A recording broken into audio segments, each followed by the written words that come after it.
네, 안녕하세요. 머니맨입니다. 부동산 시장이 1월에 들어서 다양한 부분의 정책들이 또 나오려고 꿈틀꿈틀대고 있습니다. 12, 16 사태 때 정부 정책 발표를 하면서 정부에 대한 규제가 여러 규제들이 많이 나왔는데도 불구하고 강남의 집값이 아직도 들썩이고 있다. 또 그거에 대한 풍선 효과로서 15억 이상의 대출 규제가 있다 보니까 오히려 15억 미만, 9억에서 15억 구간이나 아니면 9억 미만에 있는 아파트들이나 주택들의 가격들이 풍선 효과로 커지는 효과가 극심하게 나오고 있다고 하는 정부의 결론들입니다. 그렇다 보니까 오늘 15일이죠. 또 국무회의에서 내용이 나왔는데 한번 보면서 좀 얘기를 해보겠습니다. 이번에 공정위 쪽에 있다가 청와대 정책실장으로 넘어간 김상조 씨가 강남 부동산 안정화시키는 게 목표다. 그러면서 부동산 매매 거래 허가에 대한 부분까지 또 말을 꺼내기 시작했습니다. 예전에 이게 또 위헌으로 또 끝났었는데 다시 한번 또 얘기가 나온 거죠. 이런 부동산 풍선 효과도 마찬가지고 또 9억 이상의 아파트들이 15억까지 올라가는 모습들이 보이다 보니까 9억 이상의 대출에 대한 규제까지 완벽하게 차단을 하겠다. 이렇게 지금 얘기를 하고 있습니다. 근데 이제 저는 이제 보통 강남 지역에 있는 주택 부분이나 이런 부분들을 저희 연구소 직원들이 많이 보고 실제 거래들이 일어나는 사례를 보고 있는데 우리나라는 솔직히 말해서 좀 어느 정도 경제력이 굉장히 높은 국가죠. 국토가 굉장히 협소한데도 불구하고 세계 경제력이 10위권에서 왔다 갔다 하는 국가이기 때문에 생각보다 많은 사람들이 실제 현금이나 자산들을 들고 움직이지 대출 때문에 못 사고 살 수 있거나 대출 때문에 못 사거나 이러는 부분들에 대한 제한적인 부분은 분명히 있으나 또 그 외적으로 그만큼의 자산들을 보유하고 사고 파는 경우들이 있는 거를 많이 목격을 하고 있습니다. 그렇다 보니까 이게 정부 정책적으로 너무 강남 지역을 막기 위해서 다양한 부분을 틀어막으면 어쨌든 대출을 안 받고도 살 수 있는 사람들은 거래가 되는데 그 외적인 다른 요소들이 정책적 제한으로 인해서 거래들이 막히고 동맥경화 현상들이 일어나다 보면 원래 타겟으로 잡고 있던 강남 지역의 거래가 묶이는 게 아니라 부동산 시장의 전반적인 경색 국면들에 의해서 안 좋은 방향으로 흘러갈 수 있는 부분들이 많은데도 불구하고 이번에 정부에서 좀 적극적으로 추진하는 정책들 특히나 또 12, 16 정부 정책을 발표한 이후에 또 다른 이제 정책들에 대한 발언을 하는 걸 보면 심리 조금 걱정되는 부분들이 있지 않나 이렇게 보고 있습니다. 이번 청와대에서 15일에 얘기하는 내용의 주된 내용을 보면 15억 초과 주택에 대한 부분들의 대출 규제를 9억까지 내리겠다에 대한 부분이에요. 그렇게 되면 과연 9억 이상의 물건들은 막힐 수 있을지언정 또 그 반대급부적으로 서울에도 그렇고 서울 중심지에 있는 수도권 인근 지역들이 9억 미만의 아파트들이 얼마나 많습니까? 그렇다 보니까 15억 이하의 물건들, 특히 9억 이상 15억 이하의 물건들인 그 대출에 대한 부분에 규제를 가하게 되면 9억 원 이하의 물건들이 당연하게 올라가는 건데 그렇게 되면 실제 돈을 벌어서 집을 살려고 하는 수요에 있는 집들이 반대급부적으로 올라갑니다. 어떻게 보면 머니맨 입장에선 이런 정부 정책을 시행을 하면 관성 효과가 항상 있거든요. 그렇다면 시행을 작년 12월에 했다.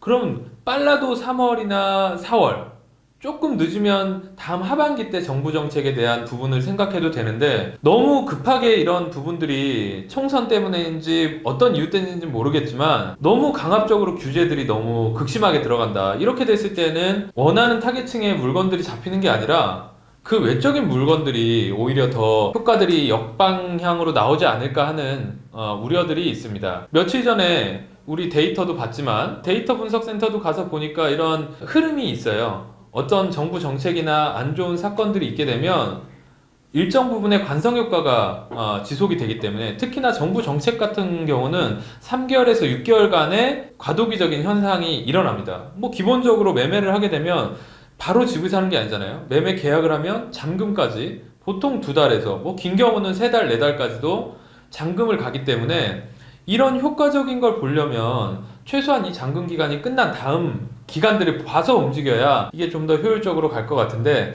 개인적인 생각이긴 합니다. 그리고 여기에서 얘기하는 게 강기정 청와대 정무수석이 얘기한 거죠. 어떤 분들은 그런 주장을 한다. 아직 우리 정부가 검토해야 할 내용 중에서 특정 지역이나 비상식적으로 폭등하는 지역에 대해서는 부동산 매매 허가제에 대한 부분까지 필요한 게 아니냐는 말을 듣는다라고 이렇게 얘기를 언급을 우회적으로 했는데, 우리나라의 이런 부동산 시장은 실제 주택 시장을 볼 때는 강남 지역에 있지만 이거를 투기 목적, 100% 투기 목적, 투자 목적으로 사는 경우들은 정말 좀 어떻게 보면은 한정적이에요. 제일 기반은 특히 아파트나 주거 지역은 당연하겠지만은 실수요 기반에 거기에 플러스 투자를 한다라는 것들이 들어있는 거지, 내가 100% 투자나 투기의 목적을 두고선 아파트만을 본다, 특히나 가격이 비싼 이런 강남이나 이런 서울의 중심 지역을 투기 목적으로 오로지 100%만 보고 투자를 한다라는 사람들은 하여튼 제 주변에서는 뭐 100 중에 하나, 두 명 빼고는 많이 못 본 것 같습니다. 머니맨 채널 좋아요, 구독! 이런 전제라는 부분들이 어떻게 보면 조금 수정해야 되지 않나. 강남 지역의 가격이 오르는 게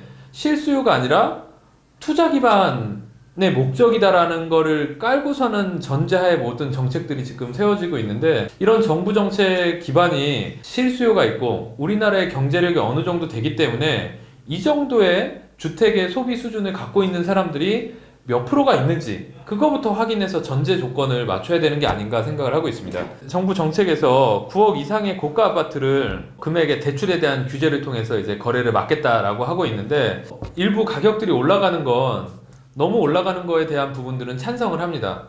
하지만 이게 시장 경제적으로 너무 올랐을 때는 당연하게 이제 떨어지는 공급에 대한 부분들이 늘어나거나 수요가 줄거나 했을 때 자연적으로 내려가는 구간이 생기는데, 그 구간을 기다리지 않고 오히려 이 구간을 계속 막다 보니까 풍선 효과로 더 자꾸 금액적으로 오버해서 올라가는 게 아닌가라는 생각을 하고 있습니다. 그리고 저는 기본적으로 생각하는 이런 수요 중심 지역의 교육이나 이런 편의시설이나 집객시설이나 아니면 주거가 안정적으로 돌아가는 지역은 이게 그냥 투자의 물건으로서 이 사람들이 돈을 내는 게 아니라 다양한 자식들을 키우거나 내가 직장에 가깝거나 아니면은 다른 이유들이 분명히 존재하기 때문에 투자까지 생각해서 같이 들어가는 경우들이 많다고 좀 생각을 합니다.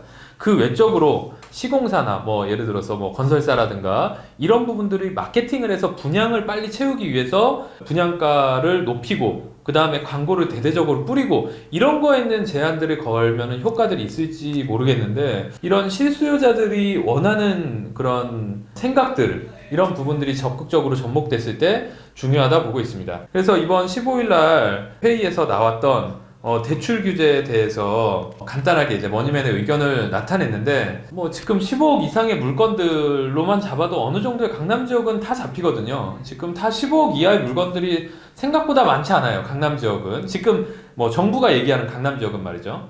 근데 오히려 어떻게 보면 15억 미만의 서울의 지역들이나 아니면 서울 인근 수도권 지역들의 물량들이 훨씬 더 많습니다. 이런 부분들을 제한하게 되면 오히려 이런 풍선 효과들이 걱정이 됩니다. 그렇게 되면 향후에는 결론이 어떻게 되냐, 15억 이상의 실수요자들이 사는 사람들은 계속 거래는 또 거기서 일어나고, 뭐 그렇지만 거래가 되면서 세금은 많이 거둘 수 있겠죠, 정부에서. 근데 이제 그 실질적인 목표가 어느 거에 대한 부분들이 정확한 건지, 또 그 다음에 또 국민들이 우매하지가 않기 때문에 뭐가 맞고 뭐가 틀린 거에 대한 부분들을 정부에서 정책들을 시행할 때 좀 얘기를 해주면 좀 더 효율적으로 거래가 조금 자연적으로 금액이 줄든가 아니면 거래량이 줄든가 이런 방향으로 보이지 않을까 생각을 하고 있습니다. 네, 하여튼 머니맨 오늘은 정부 정책, 지금 12.16 정부 정책 이후에 부동산 더 강력한 대책을 시행을 검토해야 된다라는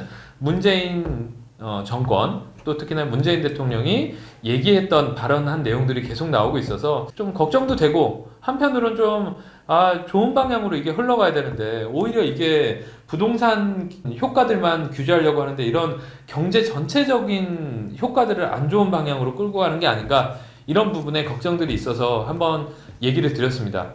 그럼 과연 이 채널을 보면서 투자자인 내 입장에서 봤을 때 과연 그러면 어떤 부분으로 내가 들어가야 될지, 결론적으로 제가 아까 얘기했지만 이게 9억에 대한 대출 효과를 막든 15억을 막든 이 정부 정책의 효과를 보려면 3개월에서 6개월이라는 시간이 당연하게 걸립니다. 그럼 지금 이렇게 정부 정책을 노력을 하면 분명히 아파트 시장에 대한 일정 부분, 이게 강남 지역이 될지는 조금 의구심이 있지만 아파트 전체 시장에 악영향을 끼치는 건 맞는데, 그럼 내가 이런 투자에 대한 물건 아니면 내가 자금을 어떻게 내가 움직여야 될지에 대한 부분을 검토할 때 분명히 생각을 해보고 내가 그럼 투자에 대한 방향을 어떻게 잡을지 한번 고민을 해봐야 될 것 같습니다. 특히나 2020년에는 머니맨도 마찬가지지만 주변에 계신 분들은 이미 투자에 대한 방향을 설정을 새롭게 정비를 하고 있습니다. 그래서 이런 부분들도 차후에 제가 적극적으로 한번 우리 구독자분들과 같이 대화를 나눠보도록 하겠습니다. 머니맨 좋아요, 구독 부탁드리고 2020년에도 좋은 투자처 아니면 어떤 방향으로 갔을 때 내가 또 돈의 가치를 같이 안고 갈 수 있을지 계속적으로 대화를 나눠보도록 하겠습니다. 감사합니다. 바이바이.